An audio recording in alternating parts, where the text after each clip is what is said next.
ইরানের মাটিতে হামলা করে যেন নিজের পায়ে নিজেই কুড়াল মারল যুক্তরাষ্ট্র। আহত পাক যেমন শেষ মুহূর্তে ঝাঁপিয়ে পড়ে, তেমনি পাল্টা আঘাতে গর্জে উঠেছে তেহরান।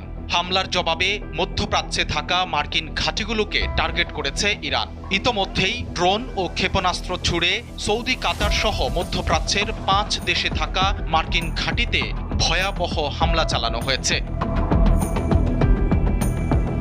28 ফেব্রুয়ারি ভোরে ইসরায়েল ও যুক্তরাষ্ট্রের বিমান বাহিনী একযোগে ইরানে ক্ষেপণাস্ত্র হামলা চালায়। এরপরই পুরো দস্তুর খেপেছে ইরান। দেশটির সশস্ত্র যোদ্ধাদের দল আইআরজিসি ইতোমধ্যেই ইসরায়েল সহ মধ্যপ্রাচ্যে ছড়িয়ে থাকা মার্কিন সামরিক ঘাঁটিগুলোতে প্রথম দফার ড্রোন ও ক্ষেপণাস্ত্র হামলা শুরু করেছে। তেহরান সাফ জানিয়ে দিয়েছে, তাদের মাটিতে আঘাতের পাল্টা জবাব হবে অত্যন্ত কঠোর এবং লক্ষ্যবস্তু হবে প্রতিটি মার্কিন আস্তানা।